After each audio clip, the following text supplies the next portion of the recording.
Adolf Hitler एक ऐसा इंसान जिसे आज के समय में हर कोई नफरत करता है, जिसकी वजह से हजारों और लाखों जानें नहीं बल्कि करोड़ों जानें गई थी। यही वो शख्स था जिसकी वजह से दुनिया को सबसे ज्यादा नुकसान पहुंचाने वाला वर्ल्ड वॉर हुआ था। तानाशाह हिटलर का खौफ इतना था कि ना ही जर्मनी के लोग बल्कि पूरी दुनिया उससे डरती थी। लेकिन हिटलर अपने समय में बहुत ही प्रभावशाली नेता था। वो अपने स्पीच से लोगों को इतना जल्दी कन्विंस कर देता था और यही एक वजह बनी थी कि वो इतनी बड़ी नाजी आर्मी बनाने में भी सक्सेसफुल रहा था। एक तरफ फादर की चाह बनने वाला हिटलर कैसे बना दुनिया का सबसे बड़ा तानाशाह। चलिए आज की वीडियो को शुरू करते हैं। फ्रेंड्स, मैं हूँ आज का होस्ट और आप सभी का दोस्त निखिल जोशी। फ्रेंड्स, इसकी शुरुआत होती है 20 अप्रैल 1889 में, जब ऑस्ट्रिया के ब्रोनो एम इन नाम की जगह पर एडोल्फ हिटलर का बर्थ हुआ था। हिटलर अपने फादर के तीसरी बीवी के चौथे लड़के थे और इनसे पहले इनके 3 भाई बहनों की किसी न किसी वजह से पहले ही मौत हो चुकी थी और इसी वजह से वे अपने माँ के काफी चहीते थे। हिटलर ने अपने स्कूल की पढ़ाई वॉल्टर्स सले स्कूल से की थी और बचपन में वे काफी धार्मिक किस्म के आदमी थे। उन्हें चर्च के लोगों के साथ प्रेयर करना बहुत अच्छा लगता था और इसीलिए वे आगे चलकर फादर बनना चाहते थे। 1903 में उनके माता पिता की मृत्यु के बाद हिटलर के पास आगे जाकर बिल्कुल भी पैसे नहीं थे। उनके खाने पीने के भी फाफे पड़ रहे थे। फिर 1913 में हिटलर जर्मनी के शहर मुनीच शिफ्ट हो गए थे और फिर उन्होंने आर्मी के लिए फॉर्म भर दिया था और फिर 1914 में उनके एप्लीकेशन को एक्सेप्ट भी कर लिया गया। उन्होंने जर्मनी के युद्ध के लिए बहुत अच्छा काम किया और उनके परफॉर्मेंस को देखते हुए उन्हें कई सारे अवार्ड्स भी मिले। लेकिन आगे चलकर वर्ल्ड वॉर 1 में जर्मन आर्मी के सरेंडर करने से उन्हें बहुत ज्यादा दुख हुआ और इसके लिए उन्होंने जर्मन के नेताओं को जिम्मेदार ठहराया। आगे चलकर 1919 में हिटलर ने डीएपी नाम की पार्टी ज्वाइन कर ली थी, जो कि जर्मन वर्कर्स की पार्टी थी और इस पार्टी के सभी लोग ज्यूइश के काफी ज्यादा खिलाफ थे। और दोस्तों, कहते हैं ज्यूइश के प्रति नफरत डीएपी पार्टी ज्वाइन करने के बाद हिटलर में बढ़ी थी। फिर आगे चलकर डीएपी पार्टी का नाम बदलकर नाजी पार्टी कर दिया गया और आगे चलकर हिटलर ज्यूइश के खिलाफ भाषण देकर बहुत ही जल्दी फेमस हो चुके थे। फिर हिटलर ज्यूइश के खिलाफ भाषण देकर हिटलर बहुत ही ज्यादा फेमस हो चुके थे और फिर वर्ल्ड वॉर 1 के बाद जर्मनी की कंडीशन इतनी ज्यादा खास कुछ अच्छी नहीं थी और उसे सुधारने की बातें कर वह लोगों में लोकप्रिय बनते जा रहे थे। इसी पॉपुलैरिटी को देखते हुए उन्हें 1921 में नाजी पार्टी का चेयरमैन बना दिया गया। फर्स्ट वर्ल्ड वॉर तक जिसे कोई नहीं जानता था, वह हिटलर आज काफी ज्यादा फेमस हो चुका था। फिर कुछ समय बाद जर्मनी की आर्थिक स्थिति कुछ बेहतर हो चुकी थी और इसलिए हिटलर को ऐसा कुछ करना था कि लोगों की नजरों में बहुत ज्यादा पॉपुलर हो जाए और यह मौका मिला उन्हें 1929 में, जब जर्मन स्टॉक मार्केट बहुत बुरी तरह से नीचे आ चुका था। लाखों लोगों को अपनी नौकरी से हाथ धोना पड़ा और बहुत सारे बैंक भी बंद हो चुके थे और हिटलर इन्हें पटरी पर लाने की वादा कर दोबारा लोगों में बहुत ज्यादा फेमस हो चुके थे। हिटलर जिस फैन बेस का इंतजार कर रहा था वह उसे मिल चुका था। फिर 1933 में हिटलर जर्मन के चांसलर का चुनाव जीत चुके थे और बस फिर क्या था, ताकत आते ही उन्होंने अपना असली रंग दिखाने शुरू कर दिए। आगे चलकर राष्ट्रपति की मृत्यु के बाद उन्होंने खुद को प्रेसिडेंट घोषित कर दिया और फिर सबसे पहले तो उन्होंने सोशल डेमोक्रेटिक पार्टी को बैन किया और इसी के बाद से ज्यूइश की मृत्यु बहुत ज्यादा होने लगी और उस सिलसिले ने लोगों को हिलाकर रख दिया था। प्रेसिडेंट बनने के बाद हिटलर ने अपनी आर्मी बढ़ाने का काम शुरू कर दिया और फिर 1939 में हिटलर ने अपने पड़ोसी देशों पर हमला शुरू कर दिया और इस तरह से दूसरा वर्ल्ड वॉर शुरू हो गया, जिससे कि एक के बाद एक कुल 30 कंट्रीज ने हिस्सा लिया इसमें और कहा जाता है कि इसमें करोड़ों लोगों की जान गई।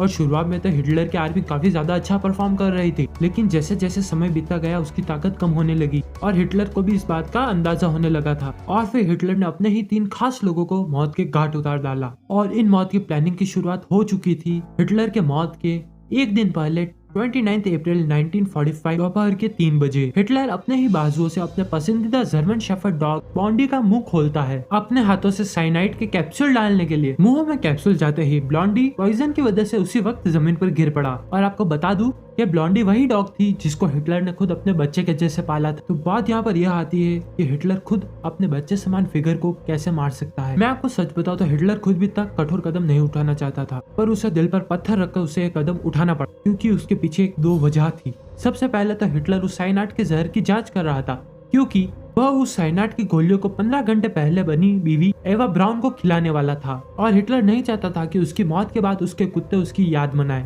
या रशियंस जो कि हिटलर की मौत के बाद अपना बदला उन कुत्तों से निकाले। इसलिए उसने अपने सारे पेट्स को मार दिया। उनकी मौत के बाद हिटलर ने आंसू भरी आंखों से उन सबको उसी के गार्डन में गाड़ डाला जहां वो अक्सर उन 6 कुत्तों के साथ खेला करता था। उसने कुत्तों को क्यों मारा यह तो समझ में आ गया था, पर उसने अपनी बीवी एरा को क्यों मारा क्योंकि यहाँ पर सबसे पहला सवाल तो यह आता है ना, क्योंकि हिटलर को पता था कि उसकी मौत होने वाली है और अपने मौत से 15 दिन पहले उसने यह शादी क्यों की। चलो शादी कर भी ली तो उसने प्यारी सी नई नवेली बीवी को क्यों मारा। यह सब जानने के लिए हमें हिटलर की मौत से 39 घंटे पहले जाना पड़ेगा। 29 अप्रैल रात के 12 बजे एरा ब्राउन अपने 16 साल पुराने प्यार से शादी करने वाली थी। जी हाँ, एरा 15 साल की थी तब से वो हिटलर को चाहती थी और उसकी चाहत के 2 साल बाद यानी कि 17 साल की उम्र में हिटलर ने उसको एक्सेप्ट किया और उसने सालों साल दुनिया की नजरों में अपने इस प्यार को छुपाया। हिटलर के खास फ्रेंड ही जानते थे कि एवा और हिटलर दोनों प्रेमी हैं। आई नो हिटलर का यह प्यार भरा रूप देखकर आपको जोर का झटका जरूर लगा होगा। ये हिटलर के कुछ कॉप्स के लिए आम बात थी, क्योंकि उन्होंने हिटलर को कई बार एवा के लिए परेशान होते हुए देखा है कि जब एवा स्पोर्ट्स के लिए जाती थी और घर पर लेट पहुंचती थी। ये तब की बात है जब जंग के वक्त हिटलर रोज एरा को फोन करता था उसकी सलामती के बारे में पूछने के लिए। हिटलर के ड्रग्स लेने की वजह से उसके फर्टिलिटी रेट कम हो चुके थे और वो कभी बच्चा नहीं कर सकता था। इससे यह सब पता चलता है कि हिटलर अपने बेस्ट फ्रेंड एवा के काफी ज्यादा क्लोज था और अगले दिन 30 अप्रैल को वो दोनों अपनी मर्जी से मरने वाले हैं और वो दोनों अपने स्वाभिमान पर दाग लगाकर रशियन के सामने झुकना नहीं चाहते। इनफैक्ट हिटलर ने अपनी वसीयत में यह भी लिखा था कि उसकी मौत के बाद दोनों को जला दिया जाए ताकि कोई उनकी बॉडी को टच भी नहीं कर पाए। हिटलर ने यह फैसला एवा के साथ 29 अप्रैल को 2 बजे लंच करते वक्त लिया था। खाना खाते खाते हिटलर ने यह बात का जिक्र किया कि उसकी हार नजदीक आ चुकी है और वो हार उस तक पहुंचे उससे पहले वह एवा के साथ मरना चाहता है। और इसी बात के साथ साथ हिटलर ने यह भी कह दिया कि वो खुद ही बंदूक सर पर तान कर गन शॉट से मरना चाहेगा, क्योंकि इसमें बिना दर्द के एक ही सेकंड में मौत हो जाती है। हिटलर के मरने के बाद एवा इस बात के खिलाफ जाती है और वो कहती है कि वो मरने के बाद भी खूबसूरत दिखना चाहती है और ना कि खून से लथपथ लाश बनना चाहती है और इसलिए वह मरने के लिए साइनाइड कैप्सूल्स को चूज करेगी। फिर हिटलर ने एवा से रात के 1 बजे उससे शादी कर ली। फिर उसी रात के 2:30 बजे हिटलर ने दारू की पार्टी रखी थी। उस वक्त डॉक्टर, नर्सिस, दोनों सेक्रेटरीज और उस वक्त हिटलर एवा के साथ और काफी ज्यादा दारू पीने के बाद हिटलर ने अपने प्यार को फिर से जताते हुए कि वह एवा के साथ एक ही एग्जैक्ट टाइम पर मरना चाहता है और अपनी इसी प्यार भरी इच्छा को पूरा करने के लिए उसने उसी रात एक नया प्लान बनाया। प्लान के मुताबिक हिटलर अब 1 साइनाइड की कैप्सूल और 1 पिस्तल के बदले 2 साइनाइड की कैप्सूल और 2 पिस्तल ले जाएंगे। इन केस अगर गन जाम हो गई या कैप्सूल काम नहीं की तो दूसरा ऑप्शन साथ ही रहेगा और दोनों ही एक टाइम में प्राण छोड़ सके। बट उसका वह अंदाजा भी गलत हो गया जब बर्लिन के हेड कमांडर से उसका कॉल आया कि ये रशियंस यहाँ तक भी पहुंच चुके हैं और वहाँ पर भी कब्जा कर लिया। और हिटलर को पता चला कि जिस तहखाने में वो छिपा हुआ था उस तहखाने के बाहर हालत बहुत ही ज्यादा बिगड़ चुकी है और उस वक्त का समय हो रहा था 12:30 और इसलिए रशियंस के आने से पहले ही हिटलर अपनी जान को त्याग देना चाहता था और इसलिए वक्त न जाया करते हुए वह हिटलर और एवा को दोनों को जला दे। और 12:45 में वह अपने सोल्जर्स को आखिरी बार अलविदा बोल रहे थे और हिटलर ने हाथ मिलाते हुए सबको थैंक यू बोला उनकी लॉयलिटी और उनके साथ हमेशा रहने के लिए। हिटलर ने यह कहा उन सबको कि उनकी मौत के बाद वह सब भी आत्महत्या कर ले ताकि रशियंस उन्हें परेशान ना करे। और यह सब कहते ही हिटलर इतना खामोश हो गया कि उसकी मौत तक उसने एक शब्द तक नहीं बोला। और फिर सोल्जर्स के साथ आखिरी मुलाकात करने के बाद हिटलर ने अपने लाइफ का आखिरी लंच स्पैगेटी और सैलेड खाने डाइनिंग टेबल पर बैठ गया। बट इस बार हिटलर अकेले ही खाना खा रहा था और उसकी एवा ने खुद को अपने कमरे में लॉक कर रख दिया था।